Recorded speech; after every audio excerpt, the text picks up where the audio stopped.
Hey guys, welcome to my third instalment of these Matrix retro reviews, and today it's the Matrix Revolutions. I remember at the time when I watched this film, it came out like 4-5 months after the Matrix Reloaded, so there was a big wait. I was kind of disappointed with Reloaded, but I was still excited to see where they were going to pick up from the cliffhanger. And to see how they were going to conclude the story, see what was going to happen with the war between the machines and Zion, and I was even more disappointed with this film than I was with Reloaded. And after watching this one, I appreciate it more, but it still is my least favourite of the three. There is a few good scenes in the film, but there's more in this film that I don't like than what I actually do. For starters, there's too many characters in the film that I just don't care about. All the human council, don't care about them. They can all die for all I care. You know what I mean? Most of the people in Zion, that stupid kid, that annoying kid who's obsessed with Neo, he likes Neo. Neo apparently saved him, even though Neo keeps telling him that he didn't. Don't like him, and he's got this really cheesy scene where he's in the war, he's in the battle armor, and he's like, "I believe, Neo." That's really cheesy. I didn't like that. Commander Locke, really ate that character. He's meant to be like the guy in charge of the human armies, and he's a complete dick. He doesn't like Morpheus. He doesn't believe in Neo. He's just a complete tool. Captain Mafoni, he's okay, but again, don't really care if he lives or dies.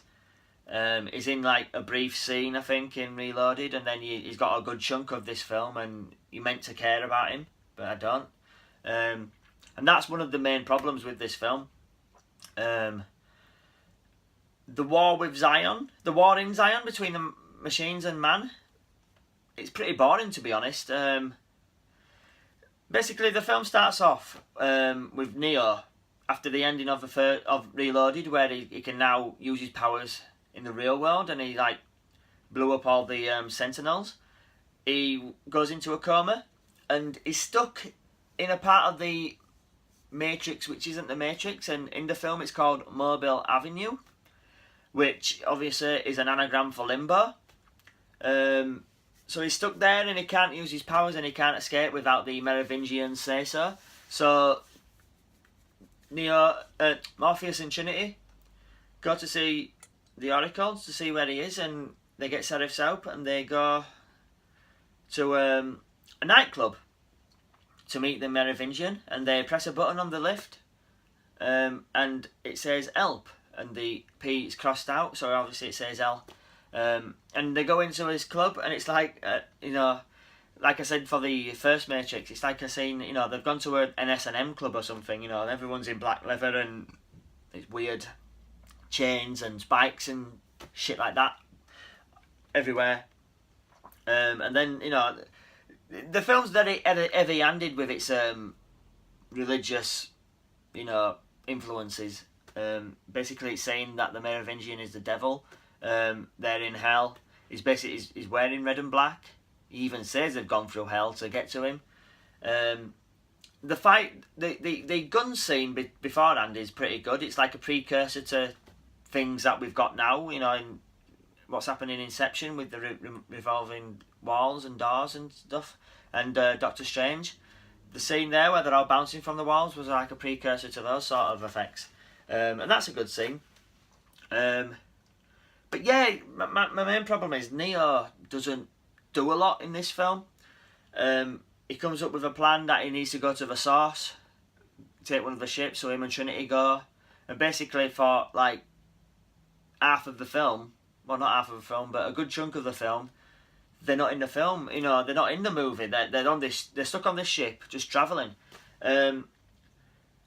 Yeah, there's other captains. There's Jada Pinkett Smith and this other captain who doesn't believe in Neo. Didn't like that character. Just thought it was pretty pointless.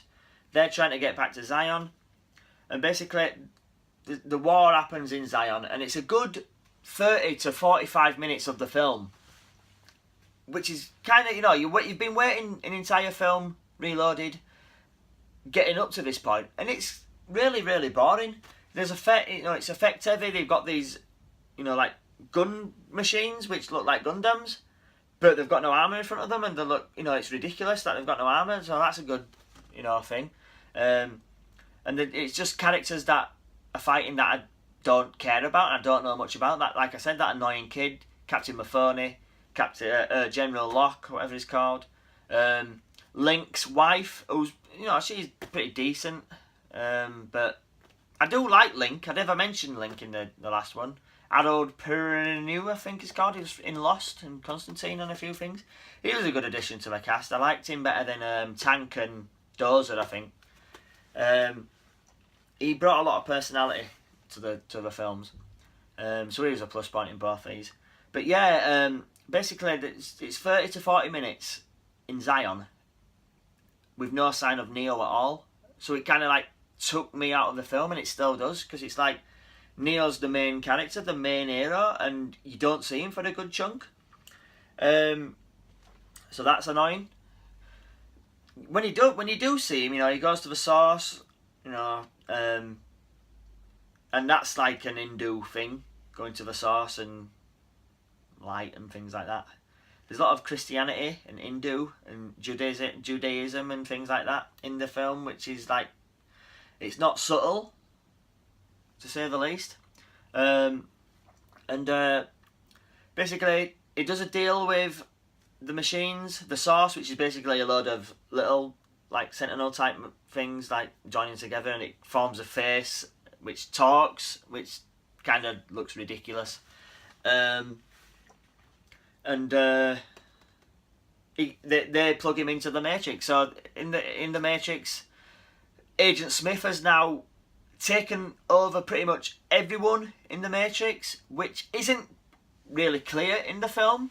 They don't make that clear. It's only when you read into things that he has actually taken over everyone in the Matrix. But yeah, they don't make that clear, so that's another problem with the movie. But the fight scene between him and Neo, Agent Smith and Neo, is fantastic. I remember watching the fight scene and thinking, watching them fly about the city and everything, and thinking, actually, they could actually make a really good Superman film with these effects now, because look, Neo looks awesome. And yeah, the fight scene in the rain, it looks fantastic. All the other Agent Smiths are just there, spectators watching. Neo's fighting the more powerful Agent Smith, which is the Oracle, who's been taken over, who's now played by Mary Alice, because I think she was called Gloria Foster, I think, played the Oracle in the other two, but she unfortunately died towards the end of shooting of Reloaded, so they had to replace the character. And they do that in a good way, It makes sense how they explain that. And yeah, the fight scene's good. He beats Agent Smith because he says something about, every beginning has an end, which is something that the Oracle said early on in the film. It says, every beginning has an end, Neo, and that's the only time Agent Smith calls him Neo and not Mr. Anderson. And then he realises that he has to be assimilated into Agent Smith, which is then connected to the Source, and the Source can then defeat Agent Smith, which I kind of liked the way it ended. I liked how they wrapped it up, what happened to Neo and how he saved Zion. But then it ends with like a little scene between the Oracle, another programmer who's in child form, I can't remember her name, and the architect. And she creates a sunset or she creates a sunrise for Neo.